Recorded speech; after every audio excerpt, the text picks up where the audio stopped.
तो गाइस मैं हूं अंकित और आप देख रहे हैं रेसलिंग फैंस नेटवर्क। तो भाई एक इंटरेस्टिंग चीज़ मिली है मुझे, मैं आपको दिखाना चाहता हूं WWE के अंदर पहले वर्क कैसे होता था, इसका आइडिया आपको एक लग जाएगा। अभी तो देखो वर्क भाई जो होता है वो मेल पे होता है, मेनली मेल पे ही होता है, लेकिन पहले चीज़ें फैक्स पे हुआ करती थी। एंड एक पिक्चर निकल के सामने आ रही है बहुत पहले की, जब विंस मैकमैन ने एक फैक्स भेजा था क्रिस जेरिको को।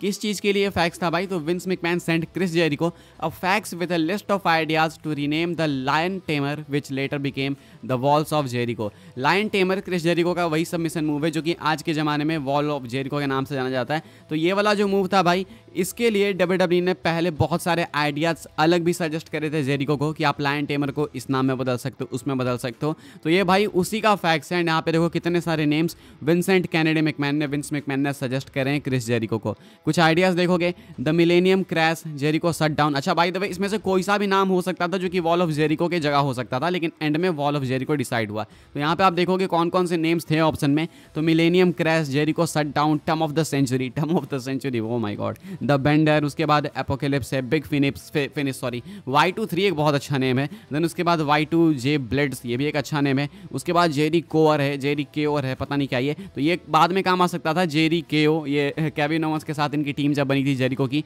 तो उस टाइम पे ये चीज़ काम आ सकती थी। तो ये बहुत दूर का इन्होंने शायद सोच लिया था। उसके बाद नीचे आपको ट्विस्ट ऑफ फेट भी देखने को मिल जाएगा। ट्विस्ट ऑफ फेट भाई हार्डीज का मूव है, लेकिन यहाँ पे ये भी अब कमाल की बात है, पता नहीं कैसे भाई। उसके बाद क्रिस जेरिको ने भी खुद से शायद कुछ सजेस्ट करा, बिकॉज इन्होंने खुद के राइटिंग में यहाँ पे चीज़ें लिख के रखी है। तो क्रिस जेरिको ने ही सजेस्ट करा वॉल ऑफ जेरिको, एंड में वॉल ऑफ जेरिको भाई फाइनल हुआ। बाकी इन्होंने और भी नेम सजेस्ट करे थे, जैसे apocalypse now, times up, time killer, या फिर किलिंग टाइम तो कुछ बेकार सा ही था, crash course, symbol of salvation, अलग अलग नेम्स। तो यहाँ पे भाई एंड में इन सबको देखने के बाद, रिव्यू करने के बाद, वॉल ऑफ जेरिको या फिर वॉल्स ऑफ जेरिको बोल लो, फाइनलाइज किया गया। एंड क्रिस जेरिको के सबमिशन का नाम लायन टेमर से चेंज हो गया। तो भाई ये एक चीज़ आई थी इंटरनेट पे निकल के सामने, तो मुझे लगा आपको भी दिखाते हैं। बाकी आगे बढ़ते हैं गाइस, बात करते हैं अगली स्टोरी के बारे में, जो कि है WWE के लास वेगस शो के बारे में। शायद WWE लास वेगस जा सकती है, स्फेयर में जा सकती है एक शो लेके। स्फेयर की बात कर रहा हूँ जहाँ पे आज UFC का इवेंट हुआ।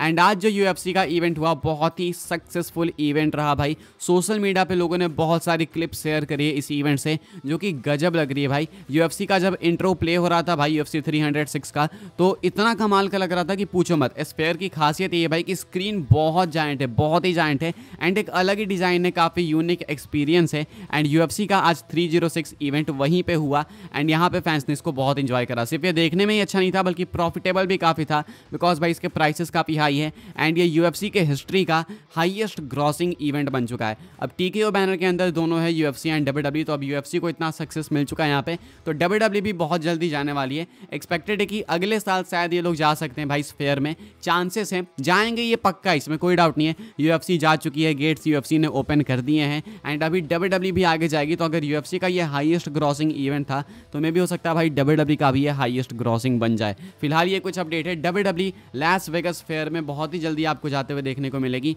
एक शो वहाँ पे हिट करते हुए देखने को मिलेगी WWE। आगे बढ़ते हैं गाइस, बात करते हैं अगली स्टोरी के बारे में, जो कि फ्राइडे नाइट स्मैकडाउन को लेकर। तो भाई स्मैकडाउन को लेकर काफी मेन अपडेट है, मेजर अपडेट है, मैं आपको बता देता हूँ। स्मैकडाउन इस हफ्ते में देखने को मिला US नेटवर्क पे, एंड ये पहला एपिसोड था भाई US नेटवर्क के ऊपर इतने साल बाद, 5 साल बाद। तो ये जो एपिसोड था भाई ये ओवर रन गया, यानी कि ओवर टाइम गया। लगा था हमें कि शो 2 घंटे में ही खत्म हो जाएगा, लेकिन उसके बाद कुछ आई गेस 8 या 9 मिनट एक्स्ट्रा चला ये शो, जो कि भाई एक पॉजिटिव साइन देखने को मिला हमें। क्या ये चीज़ आगे भी कंटिन्यू होने वाली है? क्या हमें ओवर रन देखने को मिल सकता है स्मैकडाउन का US नेटवर्क के ऊपर? तो इसका आंसर है yes. As seen on Friday, SmackDown will now have the benefit of an occasional over run on the USA network. कहना है फाइटफुल का कि ओकेजनल ओवर रन मिल सकता है स्मैकडाउन को आने वाले टाइम में भी, यानी कि ऐसा नहीं था कि फर्स्ट एंड लास्ट था, ऐसा नहीं था कि ये प्रीमियर था बस इसलिए।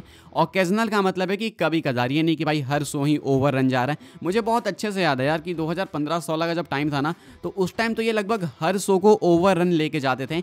9:30 में शो खत्म होता था, जब वो 6:30 में चालू होता था, 9:30 में खत्म होना होता था। तो वो 9:30 में खत्म होने की जगह भाई कई बार 10 बजे तक जा चुका है। और मैं मजाक नहीं कर रहा हूँ भाई, मुझे बहुत अच्छे से याद है, मेरा स्कूल लेट हुआ करता था और मैं वेट करता था कि भाई ये खत्म ही नहीं हो रहा है, शो 10 बजे तक चलता था। तो सोचो भाई इतना लेट वो जाते थे। तो अब तो वो चीज़ पॉसिबल नहीं है, लेकिन हाँ जो इनको ओवर रन फॉक्स पे बिल्कुल नहीं मिलता था, वो इनको अब मिलेगा US नेटवर्क के ऊपर। लेकिन हाँ हमेशा नहीं, ओकेजनल, यानी कि कभी कदार अगर कोई स्पेशल चीज़ है भाई, तो वहाँ पे आपको वो चीज़ ओवर रन जाते हुए दिखेगी। उसके लिए भाई इनको कट नहीं करना पड़ेगा शो को बिल्कुल टाइम के साथ में। आगे बढ़ते हैं गाइस, बात करते हैं अगली स्टोरी के बारे में, जो कि मैट रिडल को लेके एंड टोनी खान को लेके। तो भाई मैट रिडल क्या AEW में जा सकते हैं, इसको लेके अपडेट है।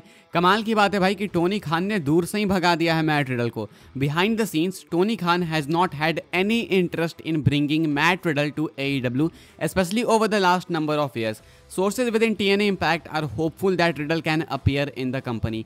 फाइटफुल सिलेक्ट का कहना है कि बिहाइंड द सीन्स माना ऐसा जा रहा है कि टोनी खान अग्री ही नहीं कर रहे मैट रिडल को कंपनी में लाने के लिए। टोनी खान को कोई इंटरेस्ट ही नहीं है कि वो चर्सी मैट रिडल को कंपनी के अंदर लेकर आएँ। एंड आने वाले कुछ टाइम के अंदर शायद हो सकता है कि TNA में अपीयर हो जाए मैट रिडल, बिकॉज TNA के अंदर जो सोर्सेस हैं, इम्पैक्ट के अंदर जो सोर्सेस हैं, वो होपफुल है कि शायद मैट रिडल आ सकते हैं कंपनी के अंदर, अपीयर हो सकते हैं।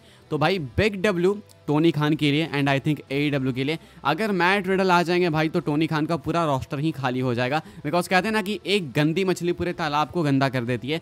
तो टोनी खान की कंपनी के साथ भी ऐसा ही हो जाएगा अगर मैट रिडल आ जाएंगे तो। लेकिन टोनी खान काफ़ी चालाक है, काफ़ी होशियार हैं, इसलिए वो मैट रिडल से दूर दूर तक का भी नाता नहीं रखना चाहते हैं। तो एक बहुत ही अच्छा डिसीजन है AEW का, जो कि एक काफ़ी रेयर डिसीजन है। अच्छा, लेकिन हाँ चलो भाई, अच्छी बात है कि टोनी खान कोई नाता नहीं रखना चाहते हैं मैट रिडल से, एंड यही है बेस्ट AEW के लिए भी। तो फिलहाल TNA का फोकस है मैट रिडल के ऊपर, लेकिन AEW कोई भी रिश्ता, कोई भी नाता नहीं रखना चाहती है रिडल के साथ में। आगे बढ़ते हैं गाइस, बात करते हैं अगली स्टोरी के बारे में, जो कि ट्राइबल चीफ रोमन रेंस के बारे में। आने वाले टाइम के अंदर रोमन रेंस किस किस PLE के अंदर कंपीट कर सकते हैं एंड क्या है भाई पॉसिबल मैचेस, वो मैं आपको बता देता हूँ।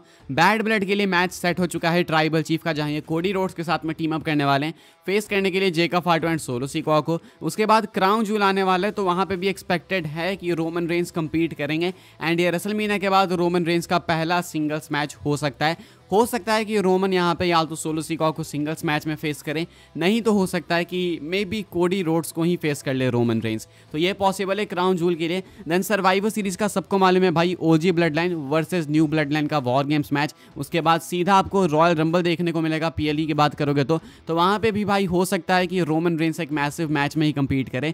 अगर रोमन रेंस क्राउन जूल में कोडी को फेस नहीं करेंगे तो देन हो सकता है कि रॉयल रंबल में रोमन रेंस कोडी को फेस करेंगे, एंड अगर वो कोडी को पहले ही फेस कर चुके होंगे तो हो सकता है कि देन रोमन रेंस जेकब फाटो को रॉयल रंबल में फेस करेंगे। अब इस हिसाब से देखो तो मे भी हो सकता है कि सोलो सिकोआ से रोमन शायद कंपीट करेंगे रेसलमेनिया में, बिकॉज देख के तो लगता है कि रॉक वर्सेस कोडी ही प्लान्स के अंदर है रेसलमेनिया के लिए। लेकिन अगर WWE रॉक वर्सेस रोमन भी करना चाहती है तो वो भी करा सकती है। रोमन जब जेकब फाटो या कोडी रोड्स को फेस कर लेंगे रंबल में, तो उसके बाद वो कंटिन्यू कर सकते हैं रोमन रॉक की फ्यूड। एंड एलिमिनेशन चैम्बर में रोमन रेंस नॉर्मली कंपीट नहीं करते हैं, तो शायद रोमन रेंस नहीं कंपीट करे अगले साल भी, एंड देन सीधा रेसलमेनिया में फेस करे या तो रॉक को या नहीं तो सोलो सिकोआ को। तो फिलहाल बस आई थिंक एलिमिनेशन चैम्बर छोड़ के रोमन रेंस सारे इवेंट्स में कंपीट करने वाले हैं एंड मैसिव मैचेस के अंदर ही। फिलहाल भाई इस वीडियो के लिए यही सारी अपडेट्स थी। आई होप आपको इन्फॉर्मेशन मिली हो तो वीडियो को लाइक करें, शेयर करें, सब्सक्राइब करें चैनल को, ताकि आने वाले टाइम के अंदर आपको ऐसी ही WWE की news updates time to time जानने को मिलते रहे। फॉलो कर सकते हैं आप लोग मुझे इंस्टाग्राम एंड ट्विटर पर, लिंक आपको मिल जाएगा डिस्क्रिप्शन में।